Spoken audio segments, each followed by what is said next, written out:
In this tutorial, you will learn how to import a design file and select your reference lines. Start in the Run screen. As you can see, the entire screen is lit up red. Press the icon info bar to see more problem information. You have selected no model. That is the current problem. Press again to lower the icon info bar. Go to the main menu. Insert your USB key. Press the Sync symbol.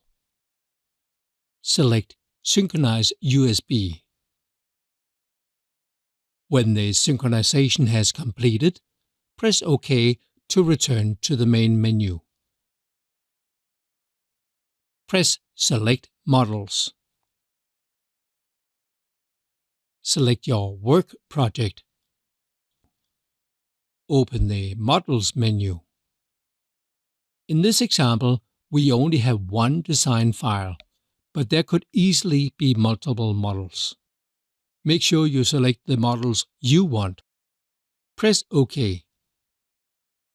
Note: when providing positioning with total stations, MC1 paving does not need a coordinate system. Press OK. Press OK again to return to the main menu. Now we have selected the model.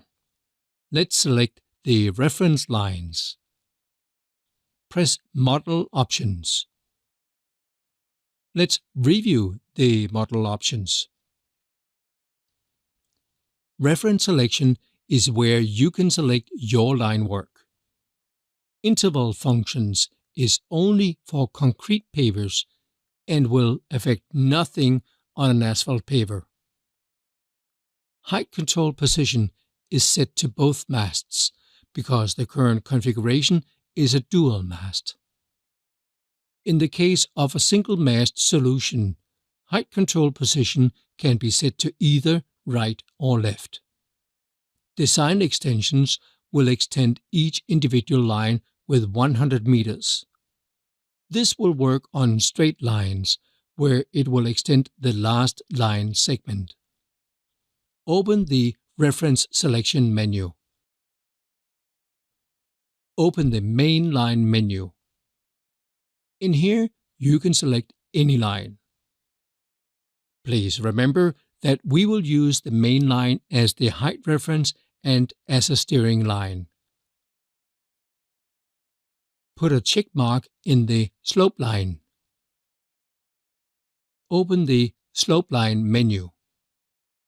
Here you can select the line from which we will calculate the slope. In this exercise, we have a Fergele with Navitronic Plus, which allows us to have automatic side shift. With this machine configuration, we can select edge lines for each side of the screed. Press OK. Press the X symbol to return to the Run screen. In the Run screen, you can easily check or change reference lines. You tap and hold on the screen, and a reference selection menu will appear. That's it. You have learned how to import a design file and select your reference lines.